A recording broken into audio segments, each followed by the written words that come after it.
কারণ মানুষ যখন সীমা ছাড়িয়ে যায় তখন তার কপালে আল্লাহ হেদায়েত বলে আর কিছু রাখে না। ইন্নামা নুমলি লাহুম লিয়াজদাদু ইসমা ওয়া লাহুম আযাবুম মুহিন। সূরা আলে ইমরানের ভেতরে আছে 4 নাম্বার পারা 12 নাম্বার পৃষ্ঠা 9 নাম্বার লাইনে আছে।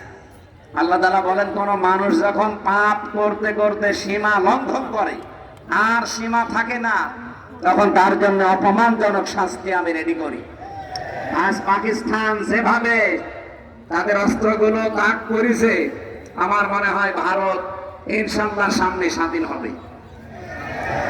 এই জন্য ভারতবাসী যারা আছেন আপনাদেরকে আহ্বান জানাচ্ছি, এই ছোট্ট জায়গা থেকে এই মাতাল লোকটাকে আপনারা থামান। এই নরেন্দ্র মোদী একটা মাতাল, এই গরুর মদ খাওয়া লোক। এই শয়তানরা যদি আপনারা না থামান না, শেষে দেখবেন মুসলিম বিশ্বের 57টা দেশ এক হয়ে গেলে মানচিত্র থেকে পৃথিবী থেকে হারিয়ে যাবে। আর সেইটাই এখন কিন্তু সামনে আসতেছে। আমরা চাই এই লোকটা যেন থামে এবং পৃথিবীর মানুষেরা যেন একটু শান্তিতে থাকে।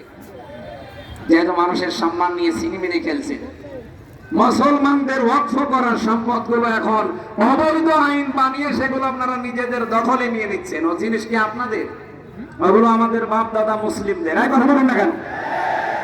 আল্লাহর নবীর কথা কি শুনলাম, যে জিনিস আপনার না ওটা যদি দখল করে নিজের আয়ত্তে নিয়ে নেন, ওই দিন থেকে আপনি নবীর উম্মত না। যেহেতু ওরা উম্মত দাবি করে না, এগুলো ওদের জন্য না। কিন্তু আমাদের বাংলাদেশে এটা আমার মনে হয় মিলে। আগস্টের 5 তারিখের পরে আমরা অনেকের চরিত্র দেখতে পেলাম, যে জিনিস আর না জোর জবরদস্তি করে দখল করে নিজের আয়ত্তে নিয়ে দিয়েছে। সেটাই মনে হয় এখনো হয়নি। হ্যাঁ হয়েছে, আমিও জানি। আগস্টের 5 তারিখের পর থেকে অনেকে বিসমিল্লাহ ছাড়াই শুরু করেছে, যে বাবা শাহজালাল সব হালাল। না, এখানে একটা পয়েন্ট আছে হাদিসের টিকাতে, এটা বলা দরকার। কিছু মানুষ কিন্তু ভুল বুঝবে। যেই জিনিস আপনারই ছিল কিন্তু কেউ দখল করে নিয়েছিল, ওটা যদি আপনি ফেরত পান বা নিজের আয়ত্তে নিয়ে নেন, তাহলে আপনি এই হাদিসের যে শাস্তি এর আওতা মুক্ত থাকবেন। আমি কথা বোঝাতে পারিনি। যে জিনিস আপনার ছিল দখল হয়ে গিয়েছিল অন্যের, এখন আপনি ওইটা আবার ফেরত পেয়েছেন, নিজের আয়ত্তে এখন আপনার আছে, তাহলে এই হাদিসের প্রথম শাস্তি কি? যে ফালাইসা মিন্না, আপনি নবীর উম্মত নেই, এই শাস্তি আপনার জন্য না।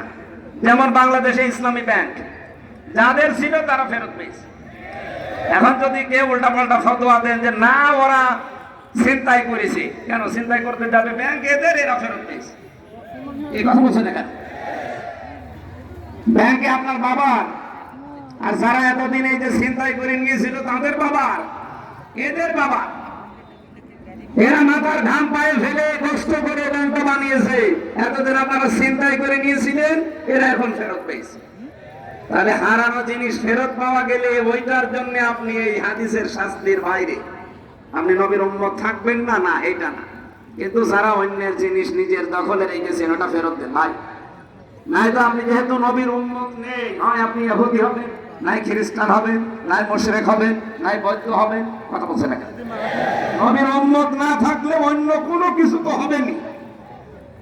4,500 ধর্মের লোক আমরা এই দুনিয়ায় বাস করছি, খালি একমাত্র নাজাত প্রাপ্ত মানুষ আমরা যারা মুসলিম নবীর উম্মত। এর বাইরে যত জাতির লোক আছে, কোরআনের আয়াত, সবাই ক্ষতিগ্রস্ত। ওয়া ফিল আখিরাতি মিনাল খাসিরিন। সুতরাং যারা আল্লাহর নবীর উম্মতের ভেতরে এখন নেই, অন্যের জিনিস চাঁদাবাজি করে দখল করে জোর জবরদস্তি করে নিজের আয়ত্তে রেখেছে, যেহেতু নবীর উম্মত আপনি নেই, আপনি মরে গেলে আপনার জানাজা দেওয়া বেকার, আপনাকে কবরে দেওয়া বেকার। একটু কড়া হয়ে যাচ্ছে না? না না, কিসের কড়া? এখনো তো শুরু হয়নি।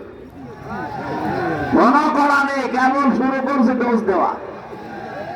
আমি এখানে আসার পর এক ডাক্তার এসেছি, আমার বলছে ওষুধটা খাবেন, যদি এটাই কাজ না হয় ডোজ আমি বাড়িয়ে দিই। আমি যে ডোজ দিচ্ছি মনে হয় ডোজে হবে না, আমি সামনে যাচ্ছি।